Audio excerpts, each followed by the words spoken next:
यह अद्भुत मां नर्मदा के आशीर्वाद से दुनिया की सर्वाधिक आकर्षक नगरियों में से एक जबलपुर आपको मैं प्रणाम करता हूं, आपका अभिनंदन करता हूं।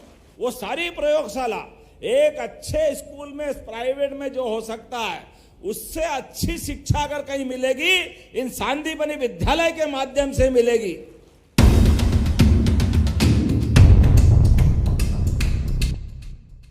यह अद्भुत मां नर्मदा के आशीर्वाद से दुनिया की सर्वाधिक आकर्षक नगरियों में से एक जबलपुर आपको मैं प्रणाम करता हूं, आपका अभिनंदन करता हूं। दुनिया में कहीं भी घूम के आइए, इतनी सुंदरता और मां नर्मदा का तो क्या वैभव दिखता है। भेड़ा घाट नहीं आए, स्वर्ग में आ गए। इंद्र के दरबार को जो चुनौती देती है वो हमारी अपनी भेड़ा घाट की आभा प्रसिद्धि, वो आनंद, और ऐसे आनंद जिस आनंद के लिए देवता भी तरसते हैं। इसलिए मां नर्मदा की वो विराट अविरल धारा जिस नगरी से होकर के निकलती है, इतना ही आनंद के साथ अतीत का गौरवशाली पक्ष भी हमारे जबलपुर से जुड़ता है। जाबालीपुरम ऋषि के नाम पर स्थापित उस गौरवशाली अतीत की नगरी में कई सारे इतिहास के पृष्ठ समेटे हुए हैं। हमारी रानी दुर्गावती, मैं बधाई देना चाहता हूं आप सबके माध्यम से हमारे माननीय मंत्री और सभी मित्रों को। हमारी कैबिनेट अगर पहली बार कहीं हुई है तो जबलपुर में रानी दुर्गावती के नाम पर हमारी सरकार का संकल्प कैबिनेट नहीं था, वो विकास का संकल्प था। और आज के दौर में वो और समसामयिक होगा, उसका महत्व बढ़ जाता है। इस नाते से भी इस देश की आन बान शान के लिए रानी दुर्गावती ने भी उस समय के मुगल शासक अकबर के सामने सरेंडर होने से मना करते हुए अपने आप का चाहे प्राणांत कर दिया, लेकिन हमारी इज्जत को चार चांद लगा करके आजादी की कीमत बताने का प्रयास किया है। वही ये समय आज भी है। यशस्वी प्रधानमंत्री के नेतृत्व में दुनिया का सबसे बड़ा गणतांत्रिक देश और इस देश के अंदर चुने हुए नागरिकों के जीवन की कीमत, हमारा स्वाभिमान और गौरवशाली अतीत क्या होता है, वो आज हमारे बीच पाकिस्तान को 4 दिन के अंदर धूल चटा करके बताने का प्रयास किया है। जोरदार अभिनंदन करो सभी वीर सैनिकों का, सारी सेना का। दुनिया ने देखा है हमारे अपने देश के दुश्मनों के साथ कैसा व्यवहार किया जाता है। नींद खुली नहीं, आंख पलक झपकने का मौका नहीं दिया। और आज तक के जितने आक्रमण हुए पाकिस्तान के हमारे बीच में से, जब जब उसको धूल चटाई, उसमें सर्वाधिक तेज गति से और सर्वाधिक मारने वाला अगर कोई आक्रमण हुआ, यह भारत के द्वारा किया गया है। यशस्वी प्रधानमंत्री ने तमाम प्रकार के अलग अलग उपायों के माध्यम से सरकार जब बनाई और सरकार के माध्यम से जो काम हुए, एक एक काम जो असंभव जैसे लगते थे, लेकिन यहाँ की शिक्षा नीति के बलबूते पर सच्चे अर्थों में हम तो उस बात को याद करें, जबलपुर वो संस्कार धानी है जहां लोकतंत्र के लिए, लोकतंत्र में अपने अधिकार के लिए आजादी के पहले नेताजी सुभाष चंद्र बोस ने अपनी कांग्रेस पार्टी में भी राष्ट्रीय अध्यक्ष का पद जीत करके यहां को गौरवान्वित किया था। ये वो स्थान है। जोरदार अभिनंदन करो अपने स्वर्गीय भारत रत्न नेताजी सुभाष चंद्र बोस का, जिनने कहा था तुम मुझे खून दो, मैं तुम्हें आजादी दूंगा। देश के अंदर जब तक कि देश की एक एक चीजों के लिए अपने देश के नागरिकों के अंदर तड़फ नहीं होगी, उनके मन के अंदर की अपने देश के प्रति ललक स्थापित नहीं होगी, तब तक देशभक्ति का परवान चढ़ना मुश्किल जाता है। मैं बड़े जवाबदारी के साथ कहना चाहूंगा, नेताजी सुभाष चंद्र वो व्यक्ति थे जिनके एक एक जीवन के घटनाक्रम एक से बढ़कर एक, वो अंग्रेज जिनका सूर्यास्त नहीं होता, जिनके साम्राज्य का, उनके खिलाफ आजाद हिंद फौज लड़ा करके उनने अंग्रेजों को उस समय घुटने के बल लाए थे। आज मैं इस बात के लिए फिर कहना चाहूंगा, वो जो जोश था, हमें बड़ा आश्चर्य के साथ कहना पड़ेगा, जवाबदारी के साथ कहना पड़ेगा। हम दलों की बात नहीं करते हैं, लेकिन कांग्रेस के राष्ट्रीय अध्यक्ष थे नेताजी सुभाष चंद्र बोस, उनका वो परिश्रम आखिरकार देश के साथ किस रूप में होना चाहिए, उनका उसी प्रकार का दूसरा एक और इतिहास जुड़ता है। जब देश आजाद हो रहा था, आजाद होने वाले देश के समय लगभग 1000 साल की गुलामी, पृथ्वीराज सिंह चौहान के बाद 1947 में देश आजाद हुआ। लगभग 1000 साल की गुलामी के बाद गुलाम देश की आजादी के आधार पर क्या मापदंड होना चाहिए, किस प्रकार से देश का मस्तक दुनिया के सामने गर्व से गौरवान्वित होना चाहिए, हम सब भूले नहीं उस बात को। मोहम्मद गौरी के माध्यम से गजनी के साथ एक कलंक की घटना जुड़ी थी, सोमनाथ के मंदिर को लूटने की और मंदिर को तोड़ने की। उस बात का प्रतिकार हमारे अपने राष्ट्रीय नायक सरदार वल्लभ भाई पटेल ने, तत्कालीन उप प्रधानमंत्री ने किया था। जोरदार अभिनंदन करो सरदार वल्लभ भाई पटेल का। सरदार वल्लभ भाई पटेल ने 12 ज्योतिर्लिंग में से सबसे पहला ज्योतिर्लिंग सोमनाथ का, जो देश की पश्चिमी सीमा पर हमारे बीच आसमान से बातें करते हुए वो देवालय था, उसको नष्ट भ्रष्ट तत्कालीन आक्रांताओं ने किया था।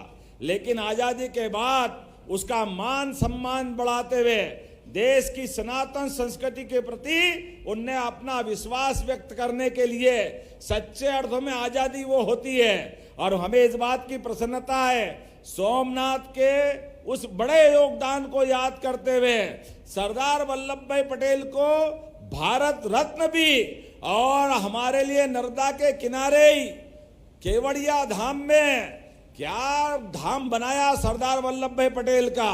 जोरदार अभिनंदन करो हमारे यशस्वी प्रधानमंत्री के माध्यम से। दलों की सीमा से उठ करके वो उस समय कांग्रेस के नेता थे, लेकिन देश के लिए जो उनने किया, हमें इस बात का गर्व भी होना चाहिए। और इस बात का भी गर्व होना चाहिए, एक तरफ 47 के उस बड़े योगदान का सम्मान करना, और दूसरी तरफ सुप्रीम कोर्ट ने निर्णय लिया, ये न्याय की नगरी भी है जबलपुर, सुप्रीम कोर्ट ने फैसला लिया कि हाँ, भगवान राम का मंदिर अयोध्या में बनना चाहिए। बोलो जय जय श्री राम। लेकिन इस सुप्रीम कोर्ट के लिए गए निर्णय को मध्य प्रदेश ने ही, हाई कोर्ट ने एक बड़ा निर्णय किया था 3 तलाक का। बाद में सुप्रीम कोर्ट ने भी कहा कि गलत है, इसको बदलना चाहिए। लेकिन लोकतंत्र में तत्कालीन दिल्ली की सरकार, राजीव गांधी की सरकार ने उसको अपने वोट बैंक के चक्कर में अपने इतने महत्वपूर्ण फैसले को बदल दिया। गणतंत्र के अंदर वो काला पृष्ठ है। मैं जवाबदारी के साथ बोलना चाहता हूं, जनता की चुनी हुई सरकार जनता की मनोभावनाओं के साथ ऐसे निर्णायक पल में तो ध्यान में आती है। हाँ, हमें इस बात का गर्व है, उस सुप्रीम कोर्ट के निर्णय को भी दोबारा लागू कराने का अगर किसी के पास यश आया, वो यशस्वी प्रधानमंत्री नरेंद्र मोदी जी के माध्यम से आया है।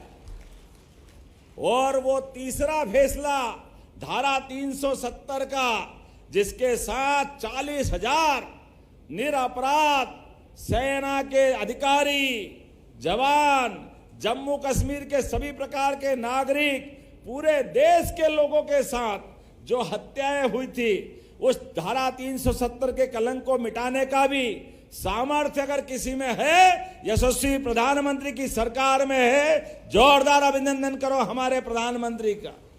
और धारा 370 क्या हटी, पूरा देश की राष्ट्रभक्ति उफान लेने लगी।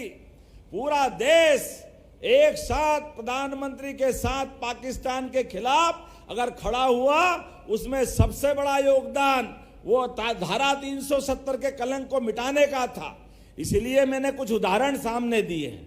माननीय राकेश सिंह जी, आपने कहा कि ये विद्यालय का नाम सांदीपनि विद्यालय किया है, ये सही बात है। सीएम राइज इसका नाम था, तो सीएम राइज भाई, मुख्यमंत्री तो बनते बिगड़ते रहेंगे, सरकारें आएगी जाएगी, लेकिन देश की जड़ों से जुड़कर निर्णय करने की आवश्यकता है। देश की सनातन संस्कृति के इतिहास में शिक्षा क्या होती है, शिक्षार्थी क्या होता है।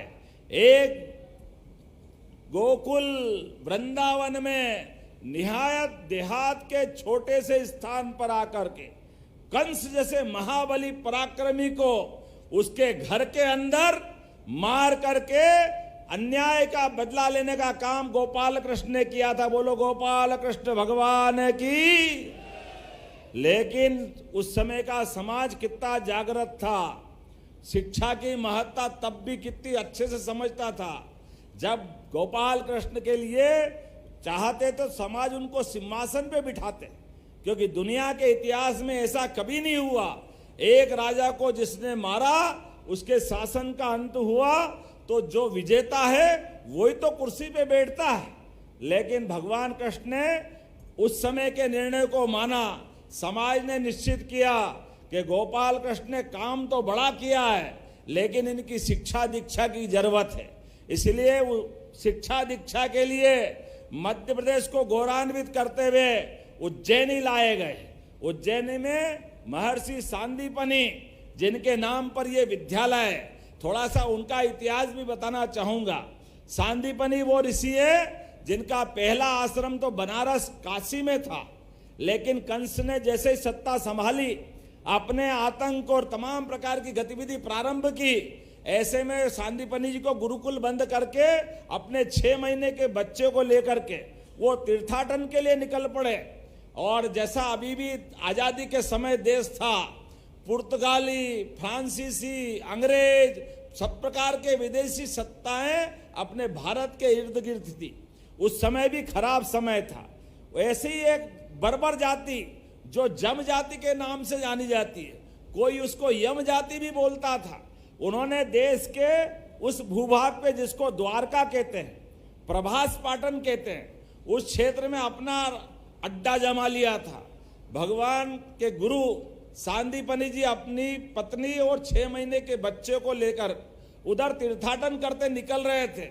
वहां के लोगों ने, ये आतंकवादियों ने उनको पकड़ लिया और पकड़ने के बाद कहा कि ये बहुत बड़ा नाम है सांदीपनि जी का। उनको मालूम था कि ये 14 विद्या, 64 कला, 18 पुराण, 4 वेद, सब प्रकार की शिक्षा देने में समर्थ है। सांदीपनि जी से कहा कि हमारे बच्चों को भी सिखाओ, आप जो जानते हो। ये हमारे लिए सभी अपने शैक्षणिक परिवार की शिक्षा के प्रति गुरुओं का क्या महत्व है। सांदीपनि जी के लिए जोरदार अभिनंदन करो उनके उस बदलाव का।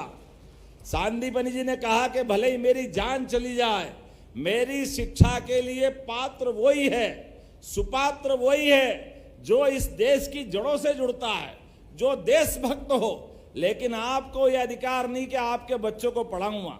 और लेकिन जैसा होता है, आतंकवादी अपने तरीके से काम करते हैं। उनने बच्चे को छिना लिया, दोनों के साथ, पति पत्नी के साथ मारपीट की, दबाव दिया, लेकिन सांदीपनि जी झुके नहीं।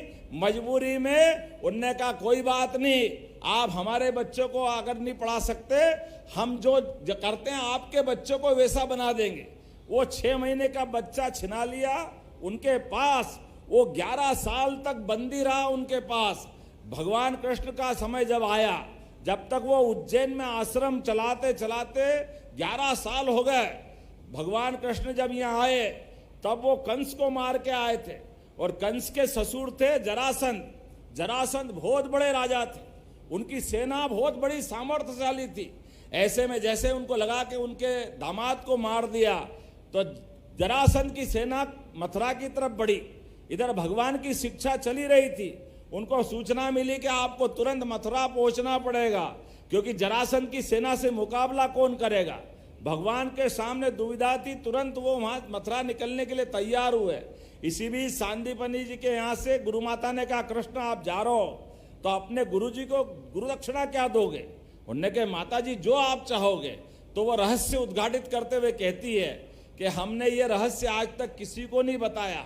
कई बच्चे आके पढ़ के निकल गए, लेकिन वो संभावना उनमें नहीं है। और उनने रहस्य बताया कि तुम्हारा ही जैसा एक भाई, हमारा पुत्र, वो जम जाति के पास बंदी है, अपहरण कर रखा उसका।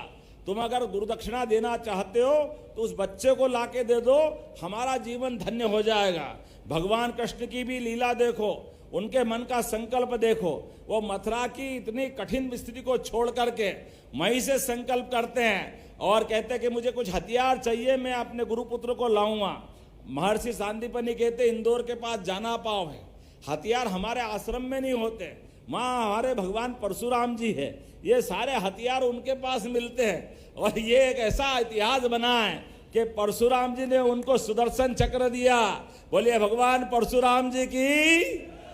परशुराम जी के लिए सुदर्शन के साथ भगवान कृष्ण ने न केवल सांदीपनि जी के पुत्र को प्राप्त किया, बल्कि वहां के जम नाम की जाति को खत्म करते हुए वहां का राज्य भी अपने भगवान बड़े भाई भगवान के बलराम, उनकी राजा की बेटी से विवाह कराया और वहां से चलकर उज्जैन आए।